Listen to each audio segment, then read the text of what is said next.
अस्सलाम वालेकुम दोस्तों, मेरा नाम है अली दाऊद और आप देख रहे हैं सब क्रिकेट लवर रेडी शो। क्योंकि देखना तो बनता है दोस्तों। आप लोगों से बात करने जा रहे हैं, बात करेंगे आज आपके साथ टॉप क्रिकेट न्यूज का सेगमेंट आज आप लोगों से शेयर करेंगे।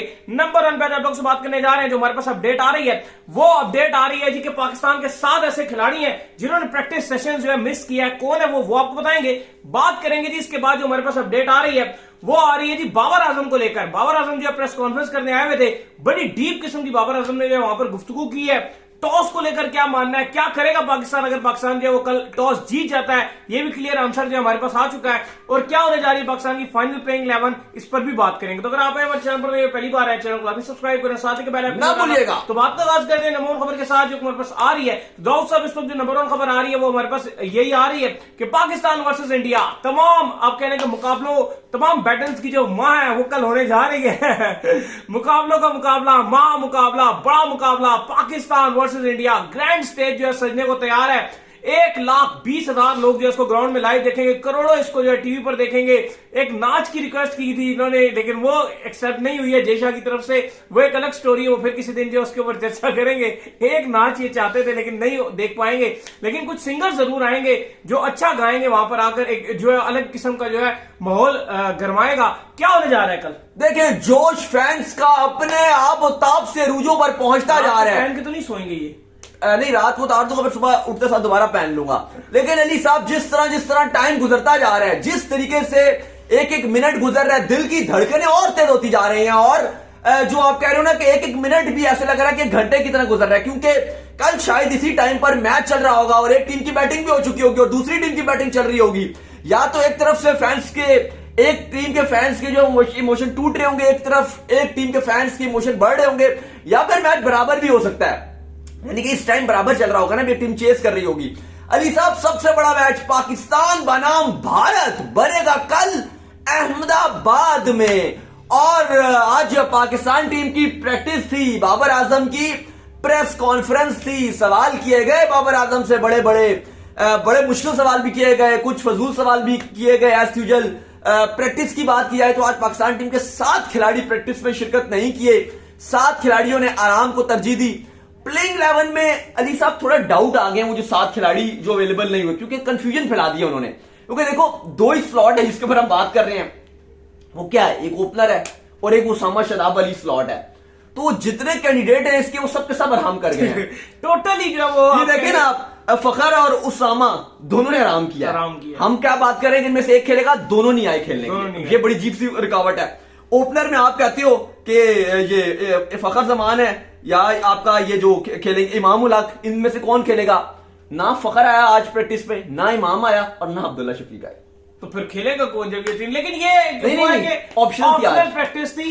मैं आपसे ये बात कर रहा हूँ अली साहब, खेलने की बात नहीं है, वो बाकी 9 ने प्रैक्टिस भी किया। मैं आपसे ये खाली बात सवाल कर रहा हूँ। मसला ये था कि जो 6 खिलाड़ी जो नहीं आए ना, अब इनमें से हमें आइडिया हो जाता आज, क्योंकि बाकियों का तो मसला नहीं है। जैसे अब्दुल्ला नहीं आया तो हमें तो पता है वो खेलेगा, सऊद भी आज प्रैक्टिस के लिए नहीं आया, हमें पता है वो खेलेगा। लेकिन हम ये देख लेते कि अगर आज शदाब या जो इसका उसामा मीर का क्या नाम, उसामा मीर, इनमें से अगर एक आ जाता प्रैक्टिस पे और एक ना आता, तो समझो आपको पता चल जाता। नहीं देखें, अगर आप बात करेंगे पता चलने वाली, तो मुझे तो लगता है कि आपको और मुझे जितना पता है इतना तो किसी को पता नहीं होगा कि प्लेइंग 11 को लेकर हम बाबर आजम की जो साइकी है ना, साइकी जो अंदर की वो सोच रहे होते हैं, उस तक अल्हम्दुलिल्लाह हम दोनों की जो रसाई हासिल है।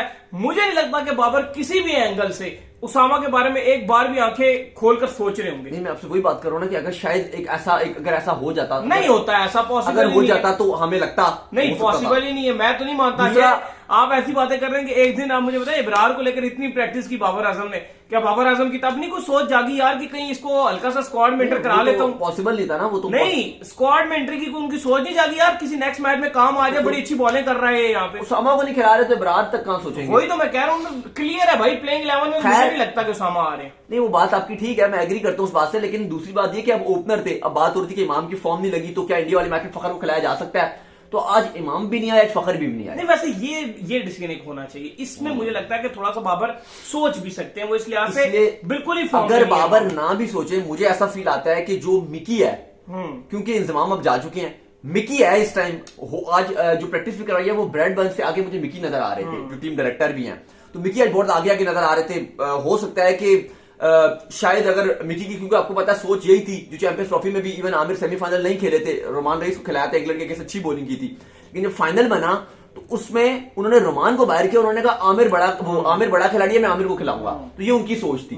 तो यहां पर अगर आप देखो तो यही सोच आपको मिकी की, क्या पता, अभी फखर जमान के वाले से उन्होंने बात की थी कि भाई फखर जमान की फॉर्म के लिए मैं वरीड हूं, मुझे पता है एक दिन वो फॉर्म पकड़ेगा तो वो अंत मचा देगा। तो यही हाल हो सकता है कि कल यू नेवर नो कि मिकी और तो फखर को खिला दें 11 में, ये हो सकता है। आज बाबर आजम आए थे प्रेस कॉन्फ्रेंस में, बड़े सवाल किए गए, उनसे कहा गया कि क्या आपको लगता है कि अगर आप इंडिया वाला मैच हार जाते हैं, क्योंकि ये ऐसा मैच है कि जब भी कोई हारता है इंडिया या पाकिस्तान तो उसकी कप्तानी जाती है, जैसे विराट कोहली भी इंडिया वाला मैच हार गए थे, उसके बाद आप देख लो उनकी कप्तानी गई थी, वॉट एवर, आप जो भी को खुद छोड़ दी जो भी की, लेकिन वो गई थी कप्तानी। उसके बाद उनकी एक फॉर्मेट की बीसीसीआई से नाराज हो गया था, तो उन्होंने कहा कि पाकिस्तान में भी यही फ्यूचर रहा है, अगर इंडिया से हारते हो तो आप कप्तानी चली जाती है।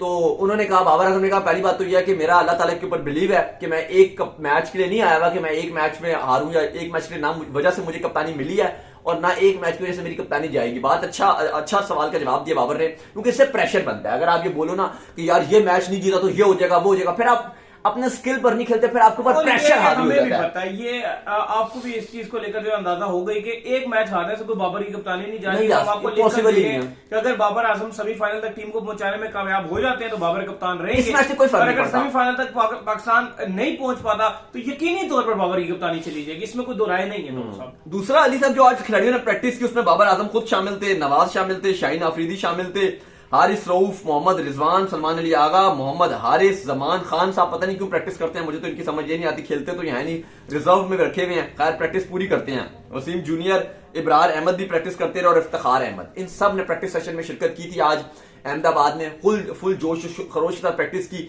आज पूरा जो अहमदाबाद का ग्राउंड था वो मीडिया का घचाघच बाहर रश लगा हुआ था, जो ग्राउंड के अंदर भी और ग्राउंड के बाहर भी जिनको अलाउ नहीं था वो भी, जो नॉन क्रिकेट स्पोर्ट्स जर्नलिस्ट हैं, जो पॉलिटिक्स वगैरह पे भी इंडिया के शो करते हैं, उनका भी आप कह लो कि गाड़ियां खड़ी रही आज रिकॉर्ड मीडिया की जो गाड़ियां थी और मीडिया की जो कवरेज थी आज अहमदाबाद ग्राउंड को मिली है, बहुत ज्यादा एक्स्ट्रा ओवर कवरेज मिली, कहा जाता है 100 से ज्यादा जर्नलिस्ट और ये जो टीवी चैनल्स थे और ये डिजिटल शोज के जो एंकर्स थे, ये आज आपको अहमदाबाद में नजर आए और ऑल ओवर द इंडिया दुनिया में कहीं आप देखते हैं कि इंडिया पाकिस्तान का मैच हो रहा होता तब भी आपको पता है कि मीडिया कितनी हाइप बनाकर रखता है। ये तो फिर भी जो मीडियाओं की माँ, मीडिया का गढ़ है ये इंडिया, जहां पर जो हर किस्म के इंडियन मीडिया की बहुत हाइप रहती है, बहुत ज्यादा वो हाइप बनाते हैं। तो जब वहां पर मैच होगा तो जाहिर बात है वो हर शहर से पहुंचे हैं, हर जगह से पहुंचे हैं और पूरी कोशिश की जा रही है कि इस मैच को जितना ज्यादा कैश किया जा सकता है करें। आपने मीडिया की मां की बात की तो मुझे याद आ गया एक बात, कल ऑस्ट्रेलिया हारा है और कल ऑस्ट्रेलियन मीडिया ने बड़ा रगड़ा लगाया ऑस्ट्रेलिया की, आप कह लो, क्योंकि कल रात भी हो गई थी उस टाइम, तो जाहिर है जो शोज उनके हुए सुबह ही हुए, आज सुबह से मैं देख रहा था जो उनके मीडिया में उनको रौंदा जा रहा है, पैट कमिंस को रगड़ाया जा रहा है, किसी कप्तानी हटाओ, ये उस लेवल का कप्तान ही नहीं है कि ऑस्ट्रेलिया को वर्ल्ड कप जितवा सके। इवन दो उनके मुश्किल मैच हुए, वो अलग बात है, उनकी कंपेन को झटका लगा है, बहुत ही आउट क्लास हुए हैं, बैटिंग भी नहीं हो रही, लेकिन बहुत बुरी तरीके से ऑस्ट्रेलियन मीडिया रगड़ा लगा रही है टीम ऑस्ट्रेलिया को। खैर अली साहब, कल मैच है पाकिस्तान और इंडिया का। बाबर आजम ने एक और बड़ी बात की, उनसे पूछा गया कि भाई आप टॉस जीत के बैटिंग करेंगे कि बॉलिंग करेंगे, तो उन्होंने कहा कि मैं अंपायर से पूछूंगा कि आप जो है वो बाद में रात के टाइम जो ड्यू स्प्रे होता है, जिससे जो आईसीसी ने ऑलरेडी अलाउ भी किया, तीन स्प्रे होगा या नहीं होगा, तीन किस्म के स्प्रे। मोस्टली दाऊद साहब उन्होंने यही बात की है कि जो अंडर लाइट्स है, हम ये देख रहे हैं कि अंडर लाइट्स खेलना जो है बड़ा इजी हो रहा है, जिसका साफ मतलब ये है कि वो टॉस जीतकर स्ट्रेट फॉरवर्ड बॉलिंग की तरफ। यार ये तो हमने कल भी यही बात की थी, कल भी हम पाकिस्तान और इंडिया की बात कर रहे थे, सिमिलर भी है ना कि जो पाकिस्तान ने श्रीलंका के अगेंस्ट जिस तरीके से चेस किया है, ये भी इनके दिमाग में मौजूद है। कल हम ये बात कर रहे थे कि जो भी टीम टॉस जीतेगी कल वो बॉलिंग की तरफ जाएगी, क्योंकि देखो अब मैं आपको बताता हूं क्यों। अगर इंडिया पहले टॉस जीता, पहले उसकी तरफ आए, दिन के टाइम कल दोपहर का मौसम आए, बाय द वे क्लियर है, वेदर बिल्कुल क्लियर है, धूप निकली होगी, होगा क्या, इंडिया के पास एक प्रॉपर स्पिनर है, पॉसिबल है कि शायद वो 2 भी खिला लें, इसके बाद अगले शो में खा रहेंगे, इंडिया की भी 11 बनाएंगे। अच्छा, उसमें क्या था कि उनके पास कुलदीप है या अश्विन अगर होती है, या वो नहीं भी खेलते, जडेजा तो है ही ना, 2 तो पक्के स्पिनर हैं, तीसरा भी ऐड हो सकता है। अब उसमें क्या होगा, अगर वो दिन के टाइम बॉल करते हैं, धूप निकली हुई, कंडीशन ड्राई है, उनके स्पिनर का रोल बहुत अहम हो जाएगा, और शाम को ड्यू आएगा, उनके बैट्समैन को फेवर मिल रहा है, उनको 2 फायदे हो रहे हैं। पाकिस्तान की तरफ आइए, हम अगर टॉस जीतते हैं, हम अगर बॉलिंग करते हैं, हमें क्या फायदा है, ठीक है आपके स्पिनर नॉर्मल बॉलिंग कर रहे हैं, आपके स्पिनर इतनी अच्छी बॉलिंग नहीं कर रहे, फास्ट भी नॉर्मल बॉलिंग कर रहे हैं, कोई इतनी अच्छी नहीं कर रहे, लेकिन आपको क्या फायदा हो गया कि अगर आपने 320 300 तक भी अगर आपने इंडिया को पकड़ लिया, एटलीस्ट आपकी बैटिंग इतनी अच्छी हो रही है और ड्यू भी रात को आ रहा है, बैटिंग करना और भी आसान है, तो आपको एक एज है, क्योंकि रात को तो आपकी बॉलिंग के लिए बचाना तकरीबन नामुमकिन ही है। आपकी बॉलिंग दिन को कुछ नहीं कर रही तो रात को तो कुछ नहीं करेगी, लेकिन आपकी बैटिंग के पास एक एज है। तो अगर आप वही देखो तो अब इंडिया को भी क्या नुकसान है कि अगर वो पहले बैटिंग कर लेते हैं, पहले बैटिंग अगर इंडिया ने कर ली और बाद में उन्होंने बॉलिंग की, तो उनका क्या नुकसान होगा कि उनके पास स्पिनर, जिनको हम कह रहे हैं बड़े अच्छे स्पिनर है, फलाना है ढिमकाना है, उनका क्या मसला होगा, बॉल गीला होगा, उनसे वो बॉल ग्रिप में मुश्किल होगी, वो बॉल उनका स्पिन ही नहीं करेगा कुलदीप का उतना। ठीक है, बाकियों से बेहतर भी कर लेंगे लेकिन अपने पोटेंशियल में बॉलिंग नहीं करेंगे, तो एज किसको होगा, हमें एज होगा, हमें फायदा होगा। तो मुझे ये लगता है कि जो भी कल टॉस जीतेगा अली साहब, वो बॉलिंग करेगा और करेगा, आई डोंट नो, करना चाहिए, ये मैं आपको बता सकता हूं। नहीं, ये पॉसिबल ही है जो प्लेइंग है। पाकिस्तान जो है वैसे ही पिछला मैच जो इतना बड़ा टारगेट चेज करके जीता हुआ, थोड़ा सा उनको कॉन्फिडेंस हासिल है, और इंडिया को पता है कि अगर हमने पहले बॉलिंग की अगेंस्ट पाकिस्तान तो हम इनको छोटे टारगेट पर कहीं रोक लेंगे। लेकिन मुझे ये लगता है कि दाऊद साहब, इंडिया अगर पहले बैटिंग करता है ना, तो ये पाकिस्तान के लिए काफी मुश्किलात खड़ी कर देगा। मुझे पर्सनली ऐसा फील होता है कि इंडिया अगर बैटिंग करने के बाद 350 लगा देता है, जिस तरह से हमें वहां पर हुआ था, ऑलरेडी हमारे श्रीलंका में हुआ था कि हमारी बिल्कुल ही बैटिंग चोक कर गई। 350 में तो फिर मुश्किल, अगर देखो अब आपको, अगर मतलब आप श्रीलंका को कंपेयर नहीं कर सकते कि आप श्रीलंका की बॉलिंग और इंडिया की बॉलिंग। मुझे ये लगता है कि पाकिस्तान अगर पहले बैटिंग करे और पाकिस्तान पहले बैटिंग करके 350 या 320-30 बोर्ड पे लगा दे, जैसा चैंपियन ट्रॉफी में हमने किया था, तो इंडिया को पकड़ा जा सकता है। आप अपना बताएं। देखो, मेरा मानना यह कि पाकिस्तान अगर पहले बॉलिंग करके इंडिया को 280-290 तक पकड़ ले, मुश्किल है। अगर तो 300 के ऊपर आप जाती हो ना, 300 के ऊपर, तो फिर मुझे लगेगा कि इंडिया की बॉलिंग, देखो बेशक रात को बॉल करेंगे, लेकिन जैसे वो बुमराह हैं, फिर कुलदीप हैं, या फिर सिराज भी इवन शुरू में अच्छी बॉलिंग कर सकते हैं, या जडेजा भी हैं, मुझे लगता है हार्दिक पांड्या, और आपके लिए वो भी इतने खतरनाक, मतलब आप कह लो कि अच्छी बॉलिंग कर लेते हैं, 2 आउट कर लेते हैं, 300 फिर मुश्किल हो जाएगी। अच्छा, मुझे ये बताएं, 300 से ऊपर अगर इंडिया जाता है, बिलफर्ज इंडिया पहले बैटिंग करता है और 300 से ऊपर चला जाता है, ये प्रेशर हैंडल कर पाएंगे फिर उस सिचुएशन का? मुश्किल हो जाएगा, क्योंकि अहमदाबाद का क्राउड भी लाख से ऊपर का क्राउड होगा, 1 लाख। तो अगर आप पहले बैटिंग करते हो तो ये आप अपनी जो वीक एंड आपका वीक एंड बॉलिंग है, हाँ, आप उसको बैटिंग से थोड़ा सपोर्ट दे सकते हो। आप अच्छी बैटिंग पहले कर दो। वीक लिंक होता है ना, उसको आप चाहते हो कि पहले ये मेरे सामने पहले आ जाइए, ताकि जो आपका जो प्रेशर है वो आप अपने स्ट्रॉन्ग पोजीशन को देते हो। पाकिस्तान की जो बैटिंग है वो इस टाइम थोड़ी स्ट्रॉन्ग हुई है, चीज है ना, आप कोशिश करोगे कि प्रेशर अपनी बैटिंग पे डालो, ना कि बॉलिंग पे। वो बात ठीक है, लेकिन आप मुझे ये बताएं कि अगर एक वीक लिंक को हम पहले ट्राई करें, वो वीक लिंक हमें मैच को इसी पोजीशन में ले जाए कि फिर चेज ही करना टफ हो जाए, मतलब वो वीक लिंक आपको 350 कर दे। चलो ठीक है, अब आपने बात की ना, अगर इंडिया पहले बैटिंग करता है, ठीक है, इंडिया 300 सॉरी पाकिस्तान पहले बैटिंग करता है, पाकिस्तान पहले बैटिंग करता है, पाकिस्तान ने अगर बोर्ड पे लगा दिया 350, नहीं 350 आप बहुत ज्यादा कर रहे हैं, प्रेशर थोड़ा कम होगा, थोड़ा सा मुश्किल नहीं, सुन इसलिए मुश्किल हो जाएगा 350, क्योंकि ड्राई कंडीशन होगी, उनकी जो स्पिनर है ना वो मिडिल ओवर्स में विकेट लेंगे, 320 कर देता है। चलो आप चलो 310-320 बना दिया। अब आप मुझे बताओ कि जो आपने भी फास्ट बॉल का रिदम देखा, आज मैंने शाहीन की बॉलिंग देखी है, मुझे बहुत नॉर्मल नजर, प्रैक्टिस सेशन में भी बहुत ऑर्डिनरी नजर आ रहे थे। अगर शाहीन ऊपर से विकेट नहीं लेंगे, हारिस रऊफ अहमदाबाद में नॉर्मल ही है, ठीक है, शराब और नवाज वो ऑर्डिनरी हैं, तो एक हसन शायद एक आपको ये मिडिल ओवर्स में बॉल पुराना होगा तो खब्बों के अगेंस्ट वो बॉल को अंदर लेकर आ सकता है, थोड़ा सा चलो वो एक इंपैक्ट क्रिएट भी कर ले। लेकिन आप मुझे बताओ ना कि ये फिर कैसे आप 310-320 का टारगेट रोकोगे, और वो भी 1 सेकंड, और वो भी रात को under due, under lights, due के साथ। बिल्कुल, देखो ये कहीं ना कहीं टारगेट जिस टाइम सेट होगा ना, थोड़ा सा दूसरी टीम पे प्रेशर होता है। ऑस्ट्रेलिया ने भी जब टारगेट सेट किया तो उन्होंने ऊपर से एकदम से उनकी विकेट्स जो है वो ली थी। अब इसी की निस्बत जो आप बात कर रहे हो ना कि कैसे रोकोगे, अब इसको थोड़ा सा उल्टा कर दो, गेम थोड़ी सी उल्टी कर दो। अगर इंडिया पहले बैटिंग करता है, ठीक है, और ये वीक लिंक आपको ये ना हो कि 400 बढ़वा दे, फिर इंडिया पहले बैटिंग करे, इंडिया अगर पहले बैटिंग करता है और यही वीक लिंक आपको 400 बढ़वा दे, देखो मैंने कुछ रहेगा, मैंने इसलिए बात की है, इसलिए आपके लिए फायदा, इसलिए पाकिस्तान के लिए चेस करने के मुझे सिर्फ 2 फायदे नजर आ रहे हैं। वो प्रेशर वाली बात ठीक है अपनी जगह, वो हर टाइम चेस जब भी करो प्रेशर बनता है, लेकिन मेरे 2 पॉइंट है जिसकी वजह से मैं चाहता हूं कि पाकिस्तान जो पहले बॉलिंग करे। उसकी पहला पॉइंट यह है कि अगर आप ड्राई कंडीशन में, इंडिया के स्पिनर इस टाइम जितनी भी टीमें हैं ना, उनमें सबसे अच्छी जो क्वालिटी स्पिनर है वो इंडिया के हैं, स्पेशली कुलदीप है, जडेजा, और अगर एशन को खिला लेते हैं तो फिर तो बहुत ही खतरनाक हो जाएगा। मैं चाहता हूं कि इंडियन स्पिनर को आप रात को खेलो, उसकी वजह ड्यू आ जाएगा, और बेशक आपके ऊपर से वो आउट करेंगे शायद, अगर आप जैसे इमाम रन नहीं बना रहे, अगर फखर खेलते हैं उनके रन नहीं आ रहे, बाबर के रन नहीं आ रहे, व्हाटएवर जो भी होता है, जैसे श्रीलंका के अगेंस्ट भी हुआ। लेकिन आपने अगर एक बार पार्टनरशिप बना ली ना ली, एक बार, जैसे रिजवान अब्दुल्ला ने 20 ओवर जब खेल ली, इतना नजर आ गया था कि पाकिस्तान इस मैच में ऊपर आ गया।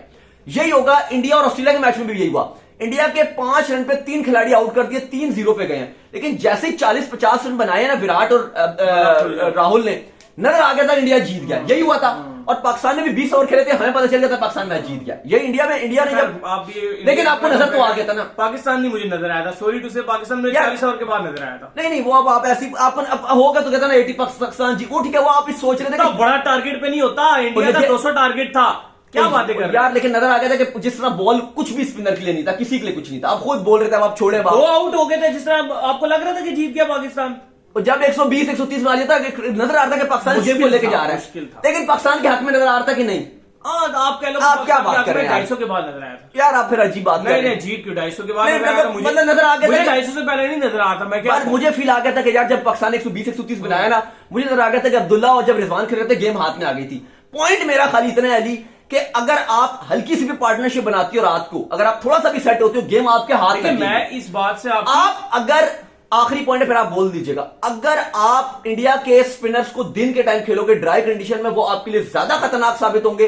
रात को खेलोगे आपके लिए कम होंगे, ड्यू बहुत ज्यादा है। इस बात से 150% एग्री करता हूं, 150% एग्री करता हूं कि चेस करना आसान है, अंडर लाइट्स भी आसान है, बॉल के ऊपर जो है वो आप कह लो कि ड्यू भी आ जाता है, बैट्समैनों के लिए भी आसानी हो जाती है। बस मैं सिर्फ इस चीज को लेकर हूं कि अगर 350 रन उन्होंने बोर्ड के ऊपर लगा दिया, हमारी टीम वो प्रेशर हैंडल कर पाएगी। ये चेस करने श्रीलंका के अगेंस्ट भी आपने चेस, श्रीलंका के अगेंस्ट, श्रीलंका की बॉलिंग को इंडिया की बॉलिंग से कंपेयर नहीं करना। श्रीलंका की बॉलिंग इस पूरे टूर्नामेंट में सबसे थकी बॉलिंग। सॉरी टू से यार अली साहब, सॉरी टू से, लेकिन अगर आप ऐसी बातें कर रहे हो ना कि 350 आपकी बॉलिंग अगर खा गई, तो फिर तो वो रात को भी खाएगी, फिर तो 400 खाएगी रात को। नहीं, मेरी बात अगर दिन में 1 सेकंड, नहीं आप बात सुने, अब एक और सुने ना। अगर आपकी बॉलिंग दोपहर को 350 खा रही है, तो फिर तो रात को 400 खाएगी। देखिए वो बात आपकी, एक मेरी बात तो सुने ना। अब जिस वक्त आप वो बात कर रहे हैं ना, उनके जहन में टारगेट का तो प्रेशर रहेगा ना कहीं टारगेट का प्रेशर। अगर हम ऊपर से अर्ली विकेट्स ले लेते हैं, टारगेट की चेस करो, जब वो टारगेट चेस कर रहे होंगे, हम थोड़ा सा उनको फंसा सकते हैं। लेकिन देखें, at the end of the day मुझे भी यही लगता है कि पाकिस्तान टॉस जीतेगा और पाकिस्तान चेस ही करेगा, इसमें कोई दो राय नहीं। आसान भी है चेस करना, ये मुझे पता है, लेकिन मैं थोड़ा सा बस पाकिस्तानी बैट्समैनों से मुझे जो कॉन्फिडेंस थोड़ा सा नहीं आ रहा, वो ये नहीं आ रहा कि अगर खुदा ना खासा 350 वो ऊपर से लगा दे तो श्रीलंका का हाल ना हो जाए हमारा। यार 350 जो अगर आपकी बॉलिंग ने खाया, फिर तो आप डिजर्व भी नहीं करते जीतना मैच। क्यों नहीं डिजर्व करते? श्रीलंका के अगेंस्ट नहीं जीते, अभी आप रोते हैं कि श्रीलंका के चेस नहीं होगा, जीते नहीं, ये बात आप क्यों कह रहे हैं कि डिजर्व भी नहीं करते? और 350 खाओगे अगर, अच्छा हम, ये बात तो गलत है। नहीं, मैं इसी पॉइंट पे आ रहा हूं, मैं भी यही बात करना चाह रहा था कि आपकी बॉलिंग बहुत अहम होगी इंडिया के अगेंस्ट। ये आप अगर 350 बार बोले जा रहे हैं, 350 बॉलिंग खाएगी, 350 खाएगी, यार मैं सही कह रहा हूं। मैं क्यों बोल रहा हूं? अच्छा एक बात, एक मिनट, मैं क्यों बोल रहा हूं? आप ईमानदारी से बताएं, आपको क्या लगता है कि बॉलिंग कितना खाएगी, मुझे ये बताएं। अच्छा मैं बताता हूं यार, मैं वही तो बात कर रहा हूं कि अगर आपकी बॉलिंग 350 खा रही है, तो फिर आप डिजर्व नहीं करोगे मैच जीतना। इंडिया की बॉलिंग खा गई 350, वो भी डिजर्व नहीं करेंगे। 350 अगर आप खा रहे हो, फिर आप कैसे सोच रहे हो कि यार अब रात को खेलें, अब दिन को खेलें, अब सुबह खेलें, शाम को खेलें। 350 खा के आप, इसका मतलब है कि आप कुछ भी कर रहे हो, आपकी बॉलिंग ने आपको फारिग करा दिया। मैं बड़ा इस पर वरीड हूं, इस चीज पर कि हमारी बॉलिंग को चलना पड़ेगा, बॉलिंग को करना पड़ेगा। एक बात मैं आगे लेके चलूं तो शाहीन और शादाब को चलना पड़ेगा, साफ बात है। और यार 20 ओवर नहीं, मुझे तो लग रहा है बाकी 4 को भी करना, चलो कुछ ना कुछ गुजारा कर रहे हैं। शाहीन और शादाब तो कुछ भी नहीं कर रहे हैं। और हारिस रऊफ बहुत जो है वो वासु करना पड़ेगा, आउट हुआ है, वासु करना पड़ेगा। खैर, जो पाकिस्तान की 11 लग रही है, वो खास कोई तब्दीली होती हुई नजर नहीं आ रही। ओपनर जो है वो आपके, मुझे तो ये लग रहा है कि एक अब्दुल्ला तो कंफर्म्ड है। अभी देखो आज दोनों ही प्रैक्टिस के लिए, वरना आज पता चल जाता, मुझे आज कंफर्म हो जाता कि इमाम खेलेगा, फखर खेलेगा। मिकी का क्योंकि कुछ खबरें आ रही थी, उनका वोट फखर की तरफ है, बाबर का वोट इमाम की तरफ है। लेट्स सी के कल किसके हक में वोट जाता है। 3 पे बाबर आजम, 4 पे रिजवान, 5 पे सऊद शकील, 3 डाउन पे, 4 डाउन पे, नंबर 6 पे इफ्तिखार, 7 पे नवाज, 8 पे शदाब, 9 पे हसन, 10 पे रऊफ और 11 पे आपके जो है वो शाहीन आ जाएंगे। मतलब आप बैटिंग ऑर्डर चेंज कर लीजिएगा। ये पाकिस्तान की प्लेइंग इलेवन है। हम दुआ करते हैं कि कल जो है पाकिस्तान किसी तरीके से जो है वो टॉस जीते, और टॉस जीतने के बाद इंडिया को जो एक मतलब जो साफ रास्ता नजर आ रहा है जीतने का, इंडिया को बैटिंग करवाए और इंडिया को अंडर 250 पकड़ ले, जैसे एक बार हमने ऑलरेडी किया था वहां पे कैंटी में, और फिर 250 पाकिस्तान आसानी से चेज कर ले। अब आप बात सही कर रहे हैं, क्योंकि ये दुआ करते हैं। हाँ, ये दुआ ये बात सही है। ये बात मैं तब करता ना, ये बात मैं तब करते हुए अच्छा भी लगता जिस टाइम हमारा नसीम होता रिदम में, जिस टाइम हमारा शहीन होता रिदम में, हारिस जिस टाइम किलियां उड़ा रहा होता, लाइक जिस तरह वो कैंडी में कर रहा था, पाले के लिए स्टेडियम में जिस तरह। लेकिन पाकिस्तान को अच्छा लगता। अभी मैं अपनी बॉलिंग से कॉन्फिडेंस में ही नहीं। लेकिन सॉरी टू से अली साहब, मैं आखिरी बात को यही बोलूंगा कि 350 अगर आपकी बॉलिंग खा रही है, वो पहले खाए या बाद में खाए। बात यह कि 350 अगर आप ये सोच रहे हो, तो फिर आप मैच नहीं जीत सकते। आपकी बॉलिंग हर रोज, जैसे आपने बात की, मैं वो बात, अब आप बात में आपने बात ठीक की बाद में कि हर रोज 350 चेज नहीं होता और इंडिया की बॉलिंग श्रीलंका वाली बॉलिंग नहीं है। तो आपको 350 नहीं खाना, इवन 300 भी अगर आप बनाते हो वो भी प्रेशर वाले मैच में चेस करना आसान नहीं होगा। आपकी बॉलिंग को डिलीवर करना पड़ेगा। मैं और अगर हम टॉस जीत जाते हैं तो मैं ये दुआ करूंगा कि हमारी बैटिंग 350 कर देगी। दूसरा अली साहब आज मैच खेला जा रहा है, आपको अगर बैटिंग मिल जाती है बांग्लादेश आगे अगला शो उसके प्रोग्राम का कुछ और भी बड़ी खबरें आनी वो भी शेयर करेंगे। खैर बांग्लादेश न्यूजीलैंड का मैच जा रहा है। बांग्लादेश ने तो कोई खराब ही बैटिंग किया है, 245 रन बनाए हैं, लेकिन विकेट मुझे को थोड़ा मुश्किल लग रहा था। इतना आसान का विकेट यहाँ पे मुझे लग नहीं रहा था। एक्सपोज हुए हैं, फर्गसन ने भी एक्सपोज किया इनको, ठीक ठाक एक्सपोज किया पेस के आगे। वही लेकिन ये छोटी टीम में पेस, लेकिन ये चेन्नई का ग्राउंड है, चेन्नई है ये। आई होप के जो बांग्लादेश के स्पिनर है वो न्यूजीलैंड को कुछ फंसाएं, क्योंकि आपको पता है कि ये विकेट थोड़ा स्लो है, ये विकेट वैसा नहीं था। चेन्नई का ग्राउंड है तो देख के बताएं वो उन्होंने विकेटें कितनी ली है न्यूजीलैंड का जो सेटनर है, इनके फास्ट बॉलरों ने विकेट ली है। वही ना ये तो पेस के आज विकेट वैसे इंडिया ऑस्ट्रेलिया वाले से विकेट मुझे चेंज लग रहा था। मैं तो फ्रिक्सन को देख रहा था, वो कितनी के लिए ले गए फ्रिक्सन, 3 उसने आउट किया, वही उड़ा रहा था इनको टकाटक। हैंड्रेड ने 2 आउट किए हैं, लेकिन हाँ आज तो सेटनर ने बॉलिंग, उसको विकेट नहीं मिली, उसने बॉलिंग बहुत अच्छी की है। 10 ओवर में एक फ्लिप्स भी आउट, सिर्फ 31 उसने रन दिया है। हाँ, लेकिन देखते हैं कि मुझे लग रहा है कि बांग्लादेश के जो कटर शटर बॉलर भी है इनके पास, आई होप कि अच्छा करेंगे। लेकिन मुशफिक और रहीम ने अच्छी बैटिंग किया, उन्होंने 66 रन बनाया, उनको बोल्ड बड़ा अच्छा किया, तो उनको समझ ही नहीं आया, बिल्कुल ही वो गिर गए और उनके स्टंप बिखार दिए। महमूदुल्लाह ने आज अच्छी बैटिंग की, लेकिन लग ऐसी रहता है कि वो एंड में हार्ड हिटिंग कर नहीं सके। अलबत्ता एंड में उन्होंने नीचे से 41 रन बना के कुछ एक आपके लिए रन बनाया। आई होप कि ये बांग्लादेश डिफेंड कर सके, लेकिन मजा आएगा। तो उम्मीद करते हैं आज हमारे शॉप का वीडियो को लाइक कीजिए, हमारे चैनल को सब्सक्राइब कीजिए, साले के बेल आइकन को बजाइए और एक और काम कर लीजिए, वो कर लीजिए कि इंस्टाग्राम पर जाइए, इनको फॉलो कीजिए। इंस्टाग्राम में मुझे फॉलो कर लीजिए, वहां पे मैं मौजूद हूं दाऊद क्रिकेट के नेम से। अगर आपको किस वाले तो भेजो, कोई फॉलो कीजिए। मैं मौजूद क्रिकेट लवर ऑफिशियल के नाम से लिंक डिस्क्रिप्शन में मौजूद है, जाइए फॉलो कीजिए। अल्लाह हाफिज़ भाई।